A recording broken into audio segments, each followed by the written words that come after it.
Welcome to the channel. Hit subscribe and dive into stories that'll stay with you long after the video ends. Let's begin. Rain hammered the empty street like a warning, cold, unforgiving, and in the middle of it stood Lina, soaked through, her breath shaking as she whispered to no one, "Please just show up."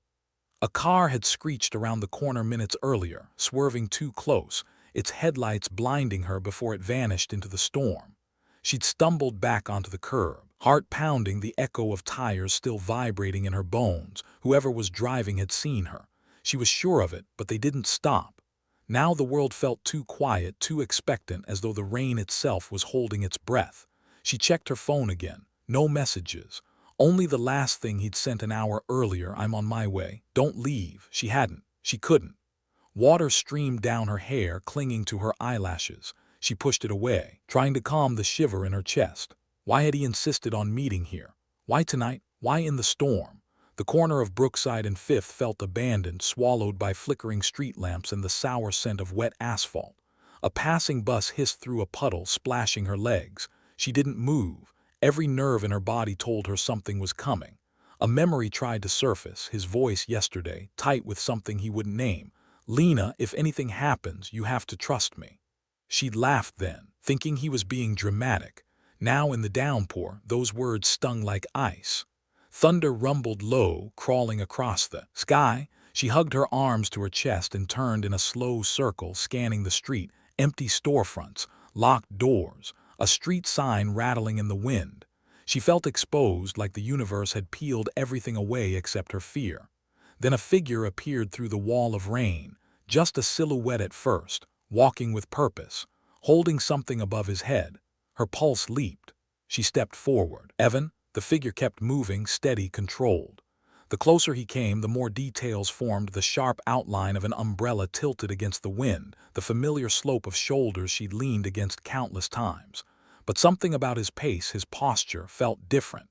He stopped a few steps away, water dripping off the umbrella's edges in shimmering beads. "Lina." His voice cracked slightly, not from cold but from something heavier. "You're freezing. Come here." She hesitated, not because she feared him, but because she saw the tension in his jaw, the way his eyes flicked toward the street as if expecting something or someone to burst out of the dark. He extended the umbrella over her, shielding her from the downpour. The sudden quiet under its canopy felt wrong, too intimate for the dread coiling in her stomach. "What's going on?" she whispered. Evan swallowed hard. Rain drummed around them, a curtain separating their small circle of shelter from the raging world. "I'm sorry," he said. "I should have told you earlier. I didn't think they'd move this fast." Her throat tightened. "Who? Evan, what's happening?" He opened his mouth to answer, then headlights flared at the far end of the street, and the umbrella trembled in his hand. The car surged closer, its engine growling like a threat tearing through the rain. Evan grabbed Lina's wrist and pulled her backward into the narrow alley's shadow. "Don't let go," he said, breath sharp, eyes fixed on the headlights approaching fast. The car slowed at the corner, lingering, searching, as if smelling their fear. Lina's pulse thundered in her ears, louder than the storm pounding the pavement. "Evan," she whispered, "why is someone following us? What did you do?" He didn't answer. He only tightened his grip, guiding her deeper into the alley. Trash bins rattled in the wind, and water rushed along the cracked concrete beneath them. The car inched forward, flooding the alley entrance with white light. Lina pressed against the wall, heart trembling. "Evan, talk to me, please." He exhaled shakily. "I think they saw me leave. I didn't expect that." "Expect what?" she asked, voice thin, breath fogging in the cold. Evan looked down the alley, deciding something. "There's no time. We have to run." Before she could respond, he pulled her out the back of the alley and into darkness. The street beyond was quieter, lined with shuttered shops and flickering signs. Rain cascaded off rooftops in shimmering curtains, masking their footsteps. "Evan, you're scaring me," Lina said, catching her breath. "Just tell me the truth." He slowed, turning to her. The umbrella sagged, forgotten, dripping between them. "I found something," he said. "Something I wasn't supposed to see at work." A chill cut down her spine. "What do you mean?" He hesitated. "Financial records, names, payments, people who shouldn't exist." The words felt heavy, like stones dropped into deep water. "I copied them," he said, "and someone noticed. They've been watching me." Lina stepped back. "Evan, why didn't you tell me?" "Because I wanted to fix it before you ever had to be involved." A horn blared behind them, both spun. A second car crawled slowly up the street. Its windows were blacked out, impossible to see inside. "They found us again," Evan said, voice trembling for the first time. Rain pooled around their shoes as the car rolled closer, too deliberate to be random. Lina grabbed Evan's arm. "And outrun a car." He nodded once. "Then we don't run, we disappear for a moment." He pointed toward a narrow staircase descending beneath an old bookstore's awning. They hurried down the slick steps, the storm muffling the world above. At the bottom sat a metal door, rusted but solid. Evan pushed it open. Inside was darkness, warm and dry, smelling faintly of dust and forgotten pages. Evan closed the door behind them, plunging the space into near silence. Lina's breath eased, but only slightly. "How long until they find us?" Evan pressed close, whispering, "Soon." The darkness pressed close, thick as cloth, until Evan found a switch on the wall. A dim bulb flickered to life, casting a warm circle of light across the cramped basement. Shelves sagged with old books, their spines softened by time. Water dripped somewhere in the corner, steady and rhythmic. Lina drew a slow breath, trying to steady the shaking in her hands. "Is this place safe?" she asked. Evan nodded, though uncertainty flickered in his eyes. "The owner lets me store things here sometimes. No one else knows about it." He moved to a wooden desk and pulled open a drawer. Inside lay a small flash drive wrapped in a handkerchief. Lina stared. "That's the thing they are after." Evan nodded again. "Everything I found is on this."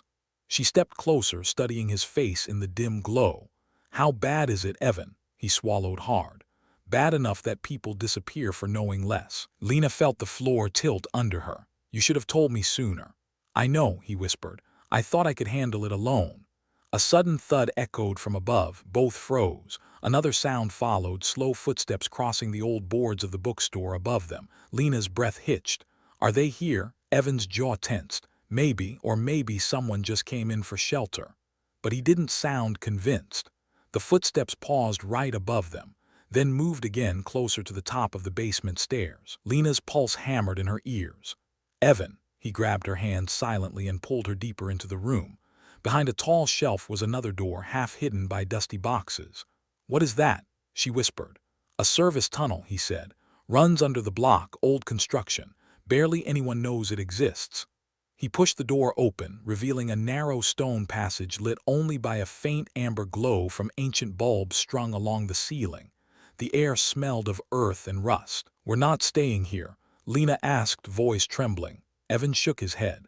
"If they're upstairs, this door won't hold." A soft creak sounded from the stairwell. Lina flinched. Evan guided her into the tunnel, closing the door with a careful click. Inside, the air was cooler, the silence almost suffocating. Their footsteps echoed softly along the stone floor. Lina kept close, gripping his arm. "How far does this go?" 3 blocks, Evan whispered. "If we can reach the old exit, we can call someone." "Who?" "Someone I trust. Maybe the only person left I can trust." The tunnel curved gently, disappearing into shadow. Water trickled down the walls. Lina tried to calm her breathing, but her thoughts raced. If these people were willing to chase them through a storm, what else would they do? And why did Evan keep glancing over his shoulder as though afraid of something behind them?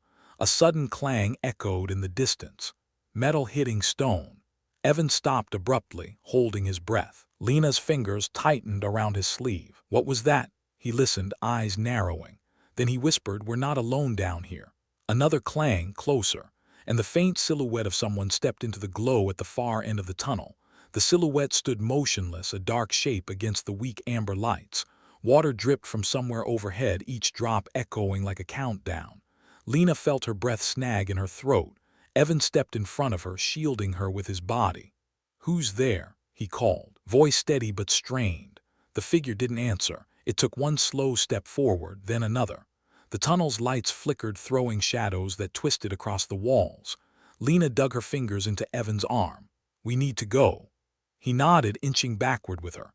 The figure's pace quickened, silent, confident, as though it knew the tunnel better than either of them.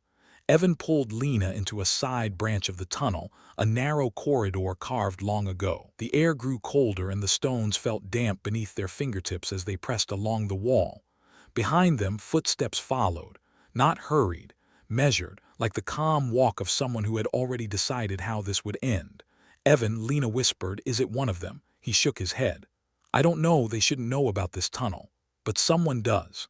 Yeah, he muttered, jaw clenched, someone does. Passage curved sharply and opened into a wider chamber, a forgotten utility room with rusted pipes and a humming electrical panel still clinging to life. A single bulb swung from its wire, swaying with the draft like a small, trembling sun. Evan guided her behind a stack of old crates. Stay quiet, he whispered. Footsteps entered the chamber, then stopped. The figure stood at the doorway just beyond the swaying bulb. Lina could see its outline now, tall, broad-shouldered, wearing a long coat soaked through. The coat dripped rhythmically onto the stone floor. Figure spoke at last, a rough, gravelly voice. Evan, you don't make this easy. Evan stiffened. You know him, Lina whispered. He didn't answer. He stepped out from behind the crates, raising his hand slightly, not in surrender but in warning. Why are you here? The man stepped into the light, his face hardened by years, jaw covered in rough stubble, a scar cut across his left eyebrow. I came to get you out, the man said. Both of you. Lina blinked. Get us out. Evan shook his head. You expect me to believe that? The man's lips twitched into something like a tired smile. If they reach this tunnel, you're done. I'm your only chance. Lina stepped forward. Who are you? The man looked at her for a long moment. Then he said, Name's Dalton. I worked with Evan's father. Evan froze. Lina felt the tension shift sharply. Your father, she whispered. Evan, you told me he died years ago. Evan's eyes darkened. That's what I was told. Dalton sighed. There's no time for the whole truth. But yes, I knew him. And if you two want to survive the night, you need to come with me, now. Evan stepped back, shaken. Why should I trust you? Dalton reached into his coat slowly and pulled out a battered ID tag. Evan stared at it, breath trembling.